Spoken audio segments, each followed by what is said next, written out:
Dans le prochain épisode de Demain nous appartient. Au lycée, des gélules mystérieuses inquiètent la police. Agnès trouve du réconfort auprès de Bruno. Nathan veut s'associer avec son père. Attention, les paragraphes qui suivent contiennent des spoilers sur l'épisode de Demain nous appartient diffusé demain soir sur TF1. Si vous préférez ne rien savoir, ne lisez pas la suite. Mercredi 5 juin dans Demain nous appartient. Des gélules mystérieuses inquiètent la police et après avoir fait un malaise pendant son entraînement à la piscine, Diego a été sauvé par Mélodie, puis transféré à l'hôpital. Chloé et Alex sont à son chevet.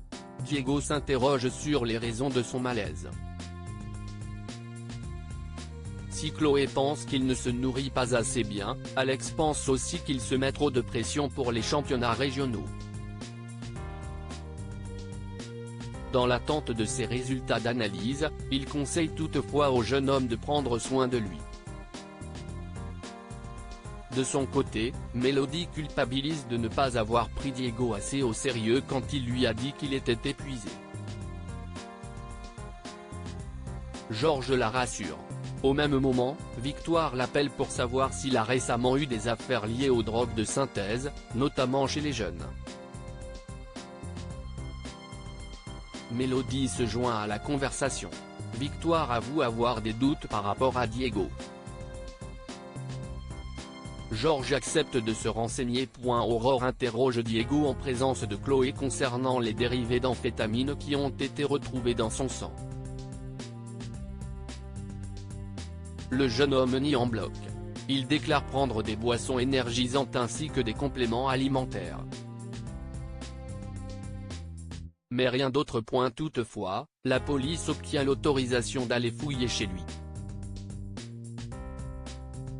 Damien retrouve un flacon de Booster Bio, des compléments alimentaires à la composition apparemment impeccable, qui étaient cachés dans la salle de bain.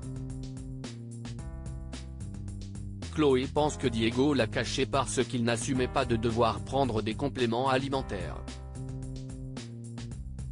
La PTS embarque néanmoins le flacon pour en analyser le contenu. Un peu plus tard, Damien informe Aurore que les gélules du Booster Bio sont trafiquées et qu'elles contiennent les fameux dérivés d'amphétamine qui ont été retrouvés dans le sang de Diego. Les policiers se mettent en tête de remonter jusqu'au fournisseur, tout en espérant que les flacons ne circulent pas trop parmi les jeunes. Malheureusement, c'est déjà le cas puisque Ryan en prend et qu'il incite ses camarades à faire de même pour avoir plus d'énergie. Alors que Diego s'apprête à sortir de l'hôpital pour rentrer chez lui, il reçoit la visite de Maude, venue prendre de ses nouvelles. Elle lui propose de déposer son sac de sport devant chez lui. Diego est touché. Quand Maude s'en va, Aurore débarque pour confronter Diego au sujet des gélules qu'il prend. Le jeune homme finit par avouer qu'il voulait augmenter ses performances sportives et qu'il a voulu tester les gélules dont il avait vu de la pub sur internet. Il raconte avoir contacté l'auteur des publications en message privé, puis avoir reçu des coordonnées GPS ou déposé de l'argent en échange du flacon. Aurore espère que son malaise lui aura servi de leçon. Elle lui demande de la prévenir s'il constate que d'autres personnes en consomment.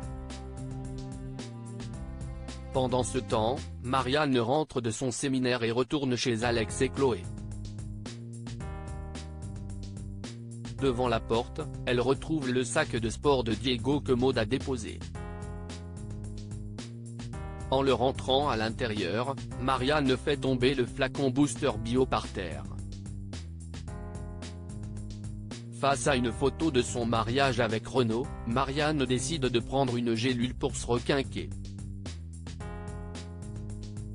Peu après, elle est victime d'un malaise et s'écroule par terre.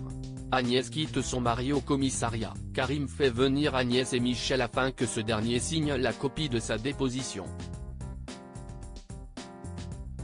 Karim remarque que Michel est plutôt agressif verbalement. Alors qu'il s'apprête à partir, Agnès refuse de le suivre, annonçant qu'elle le quitte.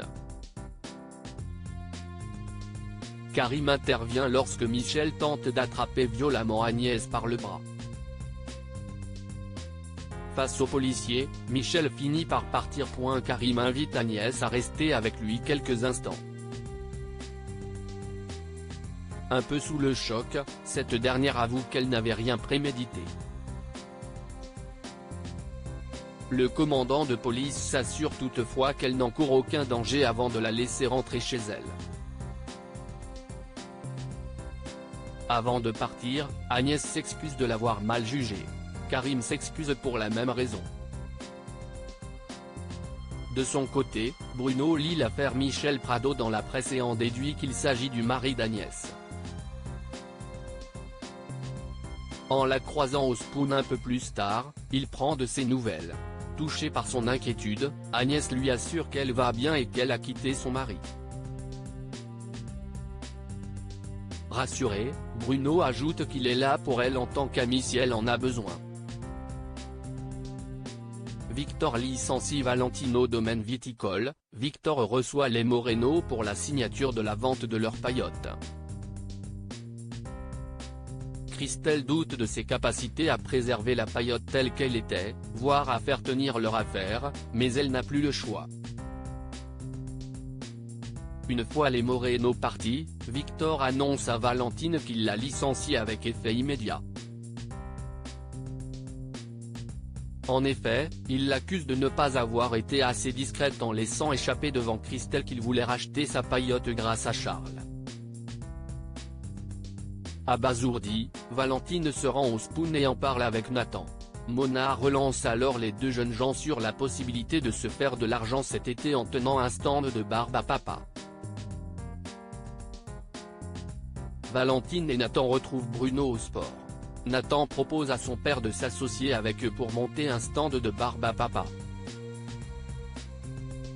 Valentine est gênée qu'ils y mettent toutes leurs économies sans aucune assurance que leur affaire marche.